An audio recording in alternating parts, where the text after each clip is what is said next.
Come to me, my children. Follow the sound of my voice to receive thy blessings. Unburden yourself. Ow! Ow! Ow! Ow! And welcome to the Church of Last Resort with the Dr. Reverend Jelly Roll. The Church of Last Resort, where your prayers are heard, your sins forgiven, and no matter what you believe, you won't believe this shit. And now, the Irreverent Reverend, the Dr. Reverend Jelly Roll. Good morning, brothers and sisters. Technically, it's good evening. Literally, for me, it's good evening. But for you, it's good morning, because this is about when you're getting to see this. So I apologize that we are recording this instead of doing it live, as we usually do on Sunday mornings. And I'm going to explain all that to you right after I do my morning opening here. So, good morning, brothers and sisters. This includes our new members who may be enjoying us for the first time, wherever you may be and wherever you want to be, because you may not be where you want to be, but there you are. Welcome to the Church of Last Resort. Today is January 12th for you,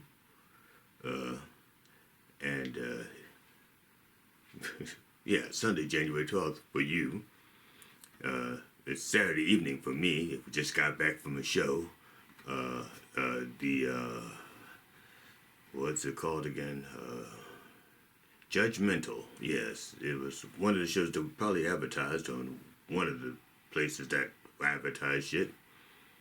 But welcome to the Church of Last Resort. I'm the Dr. Reverend Jelly Roll, PhD, DDS, ADHD, MCM, LIX. People have also called me the Racy Reverend, the Pervert Pastor, the Vile Vulgar Vicar of Vice, the Sexy Shepherd, the Missionary Man, the Dirty Deacon of Doggy Style, the Frisky Friar, the Ass Man Abbot, the Booty Banging Brother, the Handsy High Priest, Father Fismus, the Holy Ho, the Divine Dominating Dominee, the Depraved Preacher, the Minister of Making Love, the Clergy of Cunning Conversation while eating pussy, and that nasty N-word. And the point is that I come by many names and by many methods, but I do not come easy. Gotta work for it.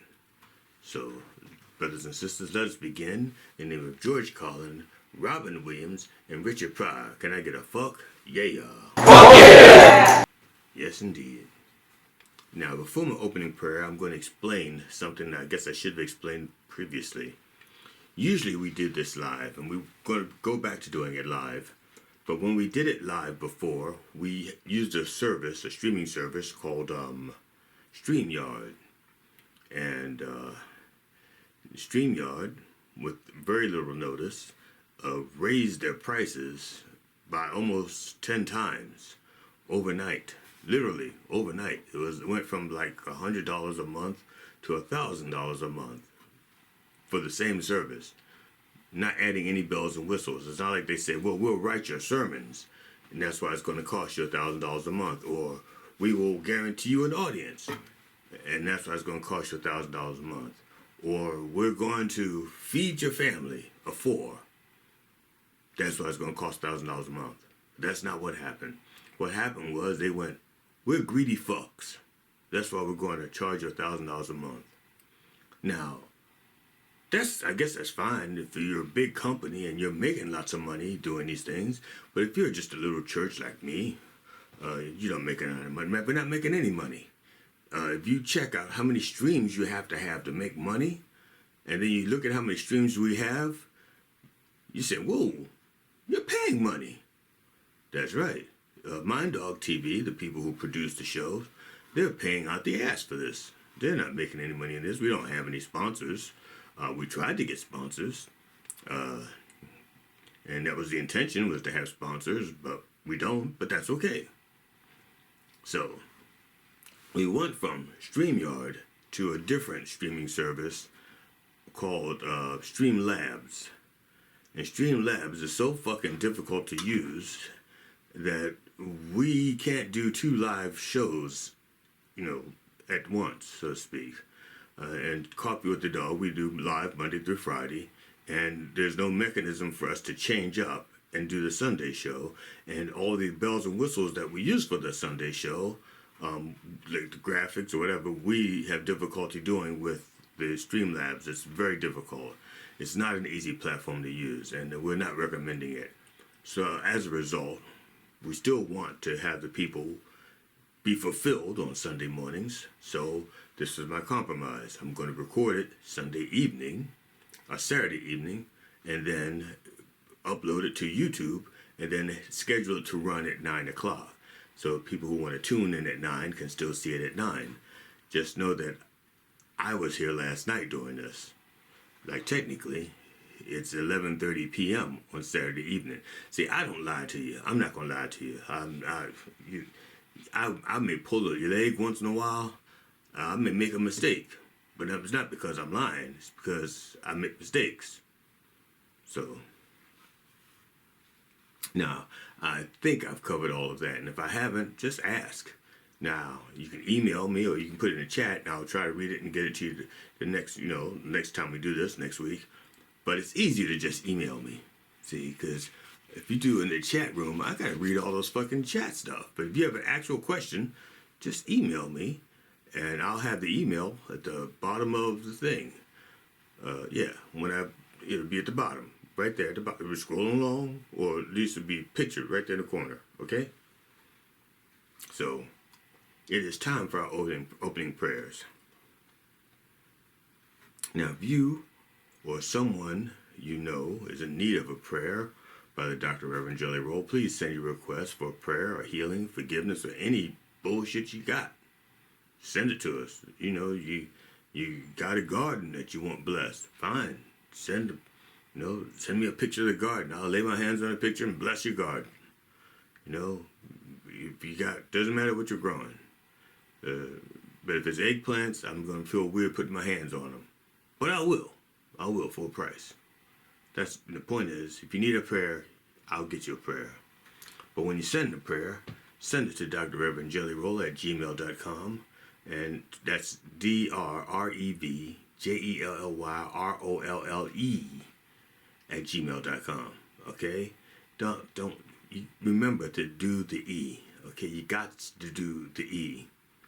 There are apparently a number of jelly rolls out there, a blues singer and a country singer and a sewing machine. They're all out there.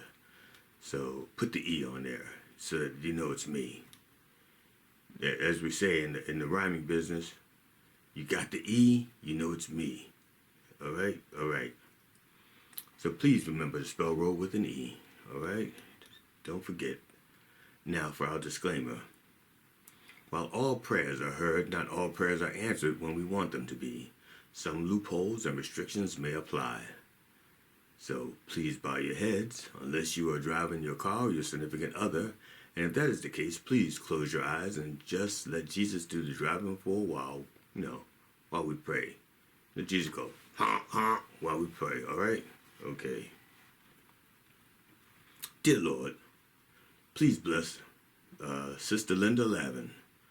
Linda was beloved veteran stage and TV actress known for her Emmy-nominated role in the 1976 sitcom Alice, and for her Tony-winning performance in the 1986 play Broadway Bound.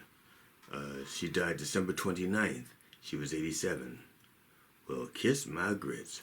The news comes as a shock, as Lavin has been working as recently as this month, which would be December, so last month, promoting her new Netflix series No Good Deed, and filming the upcoming Hulu comedy series Mid-Century Modern, on which she is one of the leads. Now she's going to be leading from beyond, which is better than leading from behind. She died unexpectedly due to the complications from recently discovered lung cancer. Her PR representative, and I don't know if PR stands for Puerto Rican. Why do they even have to mention her race? But apparently her Puerto Rican representative told Deadline. Deadline? Really? There's a thing called Deadline for dead people? That's cold. Rest in peace, Linda. Where you're going, there are no grits to kiss. Amen. Can I get a seat at Mel's place? Yes, indeed. Yes, indeed. So, dear Lord, please please bless Brother Jimmy Carter. Former President Carter, the 39th President of the United States, has died. He was 100. Cause of death, well, beats me. I have no idea. The 39th President of the United States was a Georgia peanut farmer who sought to restore trust in the government in a post-Nixon, pre-Fox News America when he assumed the presidency in 1977. Yes, indeed. I was around for that. Yeah, we went through some good, tough times with Carter. But, yeah, Carter quickly launched his initiatives, granting amnesty to all Vietnam-era draft dodgers on his second day in office. This wound up to be very controversial in the later years because at 100, any draft could have killed him. The slightest breeze. During his presidency, he created the Department of Energy and the Department of Education, returned the Panama Canal to Panama, and bailed out the Chrysler Corporation. And now Trump makes bullshit claims that he wants to take Panama back. Good fucking luck. You know, we had like 100,000 troops down there protecting the Panama Canal. It was a waste. It was a losing proposition for us. So Carter did the smart thing and the right thing and said, Panama, you can have the Panama Canal. That's it. And during his time in the Navy, Carter's time in the Navy, Carter was selected for the Naval Nuclear Propulsion Program, an elite program that focused on the development and operation of nuclear-powered naval vessels. This program required a deep understanding of nuclear physics and engineering principles. Unlike Bush II, who could not pronounce nuclear, he could not only could Carter say nuclear, and unlike Trump could not. He was not very smart. So Carter was smart enough to do that program. Okay, you have no fucking idea how smart you had to be. Carter was really smart. Now, among the many causes Carter championed was renewable energy, which led him to install solar panels on the White House in 1979. 1979 solar panels on the White House. That's right. And they stayed there until 1981, when his successor, President and former actor Ronald Reagan, who did not share Carter's passion for renewable energy and clean energy, so Reagan just had him removed. Motherfucker. See, here's the problem. Okay, and this is a little off script, but Carter wanted us to be energy independent because during his term in office, we had a severe energy shortage, gas shortage, severe. I was then at the time, I was alive, I was driving, I had a job and a car. And the car that I had back then got like 8 gallons to the mile. Maybe slightly exaggerating. The actual mileage was probably 12 miles to the gallon. Okay, this is in like the 1970s. And it was a big fucking gas guzzling car. We had a gas shortage. And there were lines. We had even days and odd days, and when you were going to, depending on the number, if your license plate was odd, then you could get gas on Monday, Wednesday, and Friday. And if your car had an even number, you can get gas on Tuesday, Thursday, and Saturday. And then Sunday, if there's any gas left over, anybody could get gas. All right? And we had, like I said, we had fucking gas guzzling cars. We had some big fucking cars back then. And that was so, that shortage, living through that shortage was so horrendous that when I bought my next car, 1981, when I bought my first car of my own, a brand new car I bought a Toyota Starlet. Okay, because Toyota Starlet, there were 2 cars back then that got 50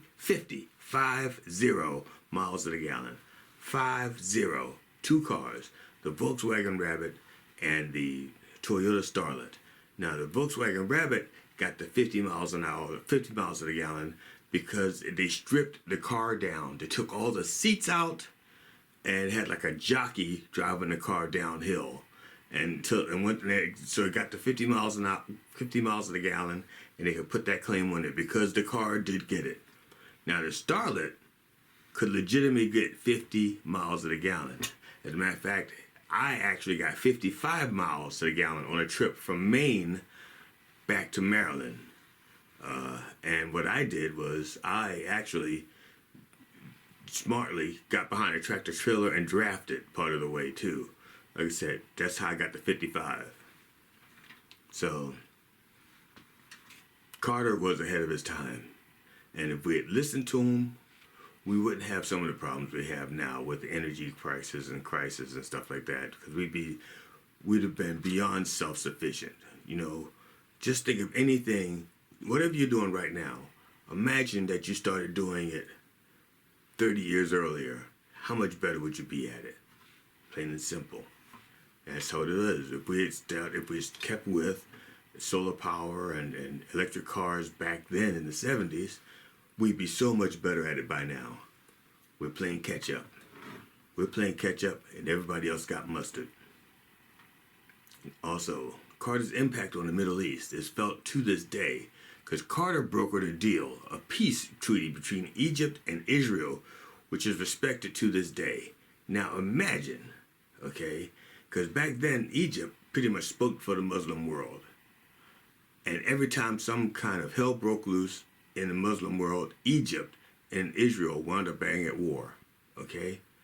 Now, Egypt and Israel are allies. Imagine how messy Hamas' deal would be if Egypt were also attacking Israel. Instead, Egypt tries to make peace and say, hey guys, keep this down. Let's lower the temperature, okay? That's Carter. Carter did that, okay? Carter and Menachem Begin and I think maybe Sadat. I think it's Sadat's the other one. You can look it up. I think it was Anwar Sadat, Menachem Begin, and Jimmy Carter. They got that peace treaty together. They got it, and it still works to this day. That's Jimmy Carter, okay? And he did that without receiving billions of dollars like Jared, or selling arms to Iran, like Ronald Reagan, or flooding the U.S. cities with crack like Reagan. No, Jimmy Carter did it legitimately, the old-fashioned way, negotiating with those two guys at Camp David, okay? The Camp David Accords, look it up, okay? Now, I did not vote for Carter back then. I did not. I feel bad about it. When Carter ran for a second term, his first term I didn't vote for him. I voted for Gerald Ford. I was campaigning for Ford. But his second term, I was misinformed. I was misinformed the first time. And I said, no Carter, no Reagan, and I voted third party. I voted for Anderson. What a fucking idiot I was, okay? And I'm not saying don't vote third party, but when a race is important, sometimes third parties, you got to skip them and say, let's go with someone who's going to do the right thing, you know, like Kamala Harris versus Trump. You know, sometimes you got to say, okay, I'm not a Democrat, but this is the best thing to do. Following his presidency, Carter, the former Georgia governor, returned to his home state and became heavily involved in Habitat for Humanity, which helps improve and build homes for low-income and disadvantaged individuals and families. Okay, Carter and his nonprofit, the Carter Center, led a decades-long campaign against guinea worm disease, marshaling funding, tracking cases, helping to quell outbreaks, and organizing support among world leaders and health agencies. And in 1986, 5 years after Carter's presidency ended, there were 3.5 million cases of the disease, of the guinea worm disease, globally. As of early December 2024, the preliminary data indicates that there are just 11 cases. 11. And that's and that's spread out over two countries, Chad and South Sudan. Okay? from millions of cases, from 3.5 million cases to 11 cases. Okay, it's remarkable, okay? Carter was not perfect, but he was honest. And he did more to help people while he's been out of office than most presidents do while they're in office. Don't believe me? Watch the next 4 years. Can I get some respect for a truly decent man? I know I went on for a while for that one, but Jimmy Carter, I could have gone a lot longer. But this is a 1 hour show, and I got more dead people to get to. Although, it's not like they're going anywhere. They're dead.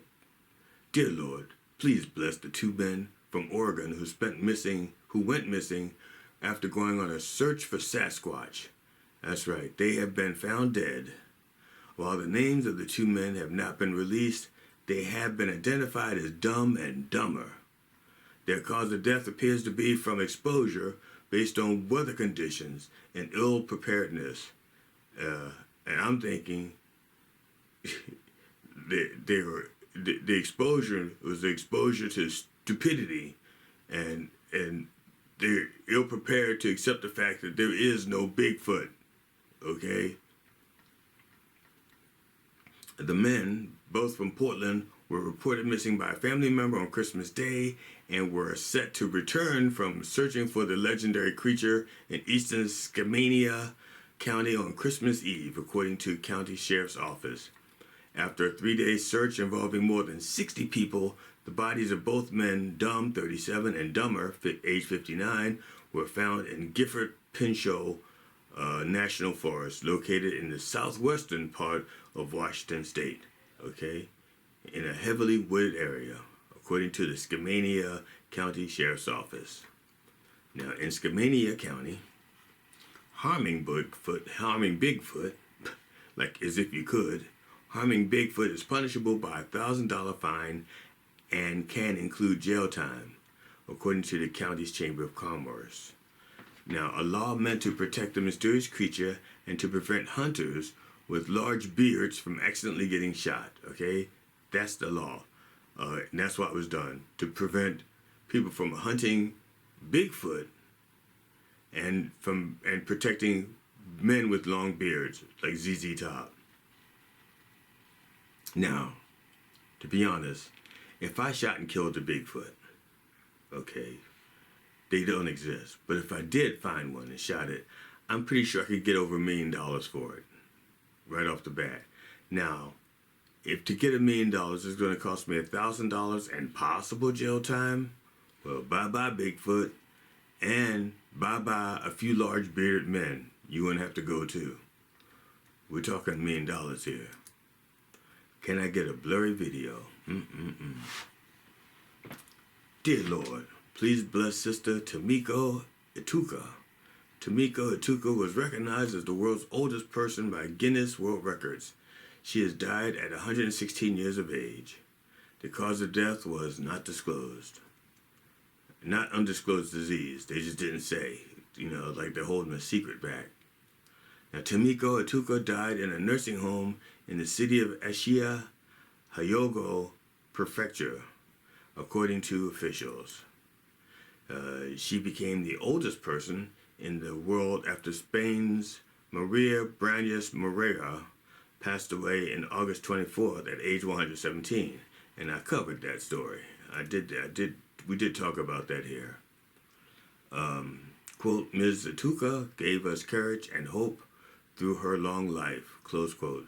Ashia's 27-year-old mayor, Ryusuke Takashima, said in a statement.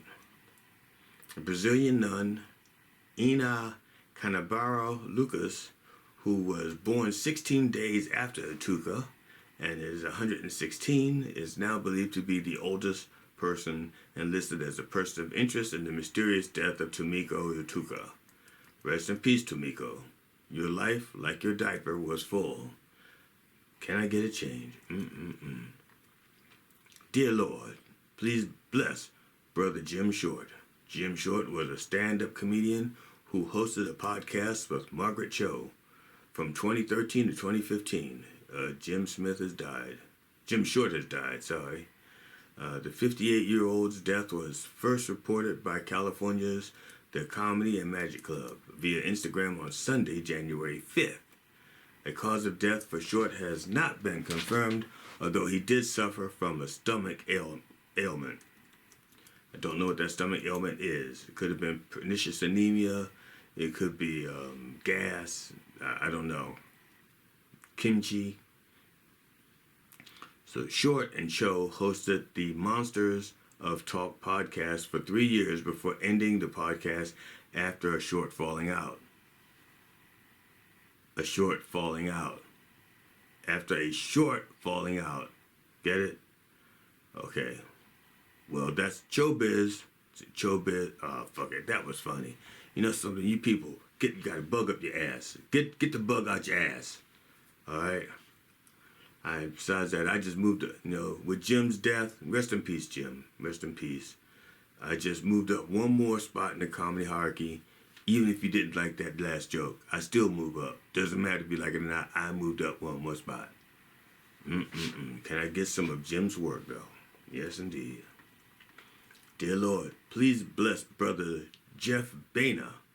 Jeff Baena, an independent filmmaker best known for being the husband of Aubrey Plaza, has died at 47 years of age from an apparent suicide. Not a parent suicide. That would be patricide and a crime, and Jeff would still be alive. The director was famous for indie films such as Life After Beth and The Little Hours.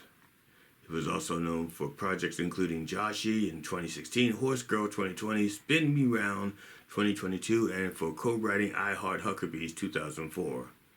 Rest in peace, Jeff. Or to put it in the film vernacular, that's a wrap.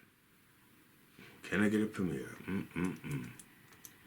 Dear Lord, please bless Perry, the donkey from Shrek 1, 2, and 3.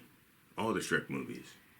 Perry, one of the world's most famous donkeys, has died at age 30. Born in New York City in 1994, Perry was best known for modeling for the animators who designed the character of Donkey for the Shrek films. Perry came to Stanford, California in the 1990s to be an emotional support animal for polo ponies. Perry's hobnobbing with the elite horses finally paid off. When Perry found his way into acting via the casting stable and fame via his contributions to the Shrek franchise. Perry only received $75 for his part in the role, while Eddie Murphy made $3 million for voicing Donkey. Rest in peace, Perry. You were not just another piece of ass in Hollywood. Can I get a yeah? And finally, please bless the entire behind-the-scenes staff at Mind Dog TV, even though they've taken the night off. They truly do your work, helping to spread your word throughout the wordosphere, and they could be anywhere. As a matter of fact, I have no idea where they are right now, because I'm here by myself. So I don't know where they are, but the sheer fact that they're supporting what I do, even a little bit, or the least bit, that ought to count for something.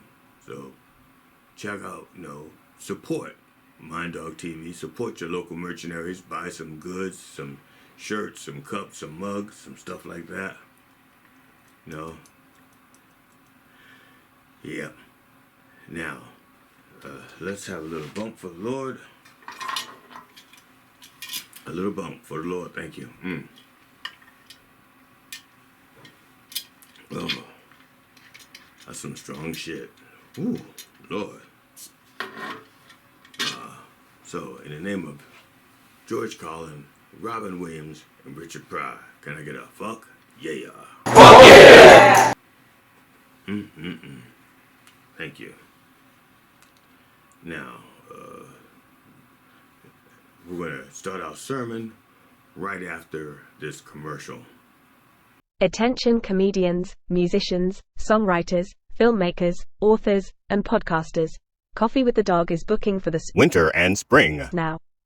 Get free publicity and hone your interview skill in a fun and safe setting. Coffee with the Dog is a live radio, live stream podcast based in New York that airs daily Monday to Friday 9 a.m. to 11 o'clock in syndication on iHeartRadio, as well as video streaming platforms like YouTube, Twitch, Rumble, and many other platforms.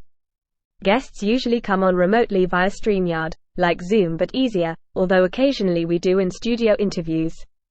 The morning show focuses mainly on comedians and musicians, and they have interviewed many top names and classic celebrities such as Robert Klein, Mike Binder, Eddie Brill, Doug Stanhope, Steve Byrne, Paul Provenza, Jeff Altman, and many, many others. For booking, go to minddogtv.com/booking. Welcome back, brothers and sisters. Today I'm going to discuss demonic possession. Not demonic possession, that is a Jamaican phenomenon. But demonic possession is straight up continental U.S., okay? I'm talking about the evil that a person does to their fellow man because they follow a fellow man and sometimes a felon man. Alright? Now there's a difference between demonic possession and demonic possession. Alright, just to get this straight here real quick.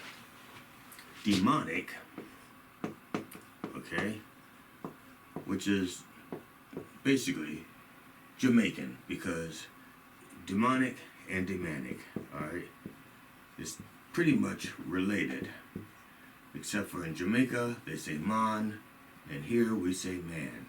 That's it. That's the basic difference. Now,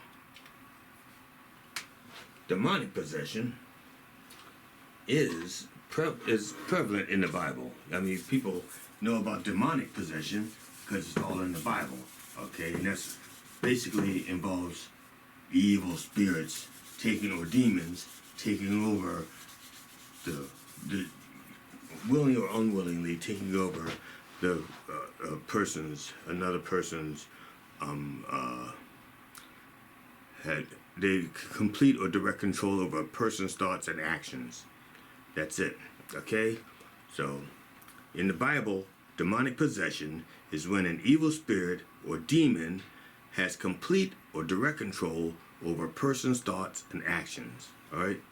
Now, in demonic possession, it's when an individual person, an entity, has complete control over another person's thoughts or actions, okay? And this is what we're going to talk about, demonic possession.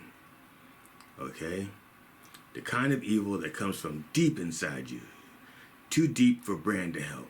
Too deep for Mucilix to help. Yes, this is some beyond the bowel stuff. This is serious shit, okay? Now, demonic possession. Alright? It's when people do evil without, like I said, it's nothing to do with demons. You know, it's just following other bad people, okay? And they do it to such a degree that it's almost like they can't help themselves, okay? I guess an example would be like Shamsud Din Jabbar, okay? 42-year-old U.S. citizen from Texas.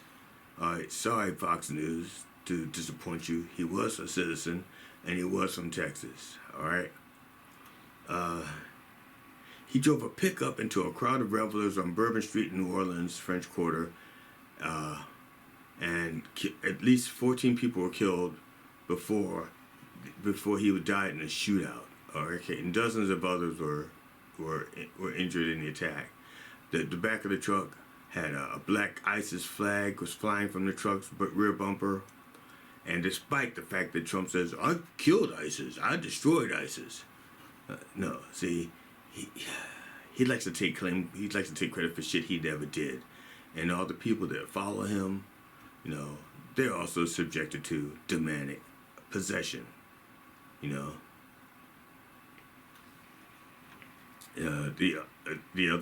another example of demonic possession, Matthew Allen Livelsberger, is an active shooter. So he's an active duty U.S. Army Special Service intelligence sergeant. He blew up a Tesla Cybertruck, in front of the Trump building. Now, the only good thing about these two men is that they both used electric vehicles because they care about the environment. That's it.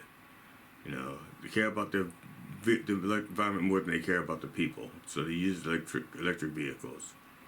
But again, okay, these people are following other people. You don't hear them saying things like, the dog told me to do it, I was talking to my dog. You don't hear that kind of lunacy. They're following other men, okay? The Luigi guy, Luigi Squeegee guy, same thing, okay? They're not possessed by demons. They got some other sickness. They're following men. It's demonic possession. Demonic. Okay? That's the problem with what's going on in the world now. People are starting to follow other people, and these other people that they're following are just plain sick. All right? This is at a point where people are no longer trying to be famous or be discovered or known for accomplishing anything. They want to be known for being followed by other people. All right? Meanwhile, there are decent people out there who are not trying to poison people's minds. They just want them to do good things and right things and help other people. But, hey, that don't get you famous. What gets you famous now is to do stupid shit, crazy shit, mean shit. Okay, separating families at the borders. Okay, threatening to take over other countries, or trying to actually do it without threatening, just fucking do it. Like Putin and Ukraine. Putin's not doing this in the name of God. Putin's not doing it because he's possessed. He's doing it because he's a fucking sick individual. Okay, and then there's people following him, and they are demonically possessed. The people who are following Putin, the people that are following that the Indian president who's killing the Muslims there. Are they called Uyghurs, or is that in China? China, I think, is killing the Uyghurs. Okay, now that's something different in the United States. In the U.S., a Uyghur, well, I can show you. In the U.S., when we say someone's a Uyghur, okay, this part means white, and this part means not white. Although, to be honest, see, here's the tricky part. Nigger isn't a color, okay? It's an attitude. So, you can be a nigger and be white. You don't have to say wigger, white nigger. That implies that niggers actually have a color. They don't, okay? No. See, that's why someone says, "Oh, black nigger," because if niggers are black, you wouldn't have to say black nigger. That's redundant. That's like ATM machine, redundant. You don't have to say that. So, wigger is also a redundant term. But those are the Uyghurs we're talking about. We're talking about the Uyghurs in China. And those, I think, are Chinese Muslims. I had to look it up to make sure, because I don't even think it's spelled like, I don't even know how to spell. I think it's spelled with an N. Another N word. I had to look it up. But the point is that these people, with these followers, are just men. They're just men. Evil, wicked, nasty men. But their thoughts are poisoning the thoughts and actions of other people. And it's time we fight it. Now, in order to fight that kind of thing, you have to be a decent person. Okay? It takes decency to fight indecency. That's it. That's it. We just need good people to stand up and do right things. If good people do nothing, then evil people win. All right? Now, I'm saying all this, and shit, I missed the Steelers-Ravens game, okay? Last I saw, it was the third quarter and the Ravens were winning, and I'll check the score later. Matter of fact, I'm going to check the score now. Hold on, I'll let you know. NFL scores. NFL scores today. I know that Texans beat the Chargers 32-12. Damn. And the Ravens beat the Steelers 28-14. And what's that? Okay, yeah, those are from today. Those are 2 wild card games today. Texans beat the Chargers, and the Ravens beat the Steelers. And then tomorrow there'll be NFC wild card games, or later today, which is Sunday. So, brothers and sisters, if you are so inclined to avoid, or if you know someone who's demonically possessed, okay, they need help being exorcised, send them my way.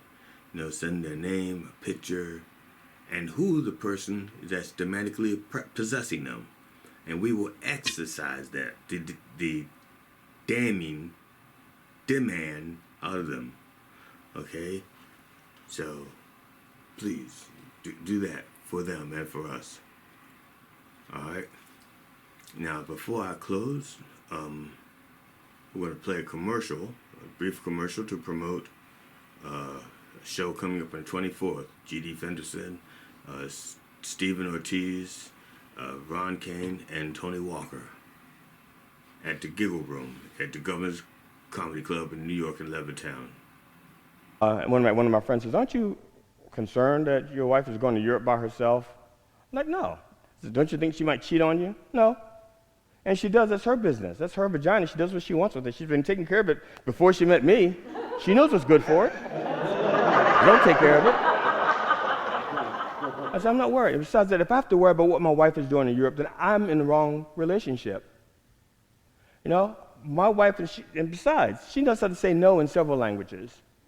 You know, she was in Austria, Hungary. Hungary was first. A guy hit on her, and she goes, "Nem." No. No, she's in Austria. A guy hit on her, she goes, "Nege." Yes, "No, thank you." And she's in Germany, and the guy hit on her. She says, "9." The guy goes, "Yeah, 9." So my wife and I are joking about it. And I just joked. I said, "Yeah, well, you know, you're in Europe. You know, the experience which you're not going to experience at home. You're not getting 9 at home, so 9 over there. Fine, sure. Do you. You do you. You do you, girl. Have fun." And Carol says, "I'll tell you what. When we come to Europe next year, if you meet an attractive woman who wants to sleep with you, and you want to sleep with her, if she has a 9-inch penis, knock yourself out. Fair is fair. Right? No. Fresh brewed comedy at Governor's Comedy Club featuring Tony Walker, Stephen Ortiz, Ron Kane, G.D. Fenderson. Get your tickets today at seatengine.com at Governor's Comedy Club. Make your date night funny. Welcome back, brothers and sisters. I want to thank those of you who watched, and thank you for those who've joined our fledgling YouTube channels and Facebook channels under Dr. Reverend Jelly Roll. Bless you and thank you. On behalf of the Church of Last Resort and the entire Roll family, my wife Amona, my kids Cinnamon and Jelly Jr., our cat Tootsie, and our dog Stop Dropping, I wish you safe travels, and I hope you will join us next week at 9 a.m. Eastern Orthodox time on My Dog TV and everywhere that our word is heard. And as soon as we go live again, I'll let you know. Okay, could be a week, could be 2 weeks. It's not too much longer. We have to get a new streaming service and then learn to operate it. It's not enough just to have a new streaming service. You got to know how to work it. All right. If you don't know how to work it, no point in having it. All right. So thank you. To quote Joe Biden, thank you.